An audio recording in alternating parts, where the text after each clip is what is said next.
Just a month after being outgunned 3-0, Tottenham wound themselves up for a quick revenge mission. Sol's return added spice. Patrick Vieira was missing from the Arsenal team sheet, and the cockerel emerged, chest out, biting into every tackle. 11 minutes in, some class to go with the clout. Christian Ziga's lavish left-foot curler nestled in the top corner.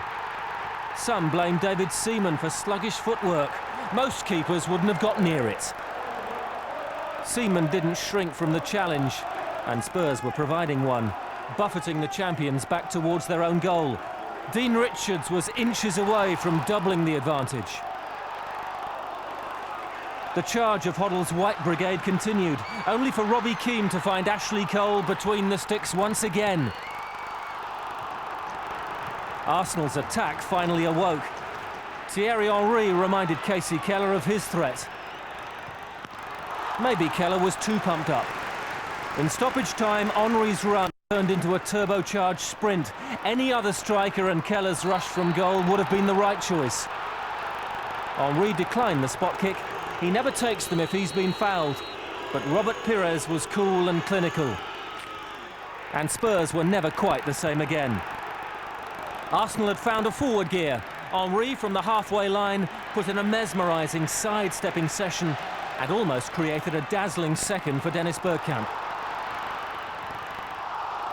At the other end, the man who believes he's still England's #1 was underlining his case for the defence. Spurs had shown real quality. Arsenal, the resilience of true champions. It was a day for mainly character today, a lot of fight, and in fairness Tottenham played a real cup game and made it very difficult for every ball. We had a really good performance today, but then you have to win games like that, because then you're really close to the top 4. He was fantastic today, and you know, the lads have always been behind Dave. He's in my eyes best keeper in the world, you know. So, and he just proved it today. You should take a lot from the performance. You know, sometimes you perform poorly and you analyse it.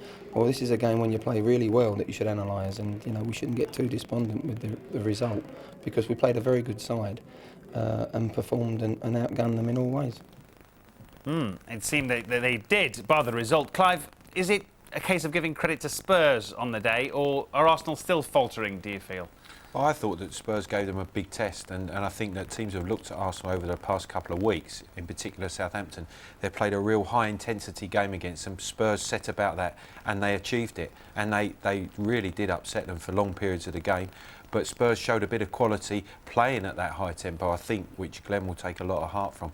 They just didn't capitalise on the chances they created. I suppose the flip side to it, Ali, is that Arsenal will say, well, we're still top. We haven't had the greatest period over the last month or so, but we are still top by, even if it's only a point, we're still top, and we can play an awful lot better and put a run together as they did last year. Yeah, well, there it is, but it's a completely different table, obviously, than when we saw about a month ago, when Liverpool were top and Arsenal were up there. Manchester United, as you rightly say, were about 10 points chasing the two of them. I mean, they have lost 7 in the last 14, Arsenal, which in all competitions, but by their standards, isn't that really impressive? I do think, though, that at the start of the season, they were at the top of their game, up and running right away, and it was almost like they can't play any better than this. You can't maintain that. They couldn't keep it going, could they? No, but I think on top of their game, they probably are maybe just about still the most attractive team to watch.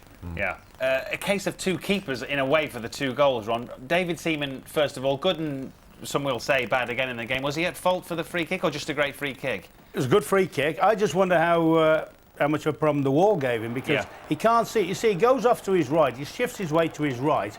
Great bender from Ziga, and he's got a lot to do. There might be criticism whether he should be moving his feet quicker before he makes his lunge. It's a similar one to remember one Gascoigne got in the semi-final years ago against them. But he did pull off some terrific saves. This is, you know, when a keeper gets to his age, you wonder about his bravery. Certainly, there's no sign of him ducking out of anything there. At the other end, sorry, this is the one he does. That's a great save, by the way. He comes out keen. Keane thinks he's done him, and he's just got a little nick on it, and that's a terrific save. He had a couple of excursions when there were crosses in where he flapped about a bit and Cole headed off the line. By and large, I thought it was a very, very strong performance he gave there. I'll tell you why I thought that last one was his best save, because I don't think Keane actually meant to take it that far, and Seaman reacted with his feet. He got there quick, he got there quick and got a hand out, you know, as a pure instinct. And, you know, you heard what Ray Parlour said. I mean, every mistake he makes is going to be magnified. You know, I mean, he'll make mistakes that he made 20 years ago that nobody mentioned, but because he's knocking on a little bit, people are going to say, oh, his reflexes have gone, he can't shift his backside as quick as he used to and things like that. He's still got to be displaced if you want an England keeper. Well, indeed. Kasey, Keller, I guess, at the other end, we also saw the best and worst of almost within a few seconds, Robbie. It was a minute of probably, you know, like you say, the worst and best of Kasey Keller. Yeah. I mean, he makes a fantastic save here. This is just reflex, gets there, it's a wonderful stop. He possibly was still on a high having made such a save, and for me, it's decision-making with keepers is a massive part of the game. When you decide to raise Thierry Henry, to be honest, you're going to come out second. He's no need to come that far. Thierry Henry's going away from goal, there's plenty of defenders round, and Henry knows, with his pace, if I get there and get caught, I'm going down, and it was a foolish decision to make, and he didn't need to do it. There's actually defenders nearer to him than there was there. You know, that's the puzzle. An outfield player wouldn't make that sort of decision. No. He'd be more cautious, more patient, wouldn't he, and say, all right, just push him away from goal. I mean, that's just plain lunacy, that, when they do it.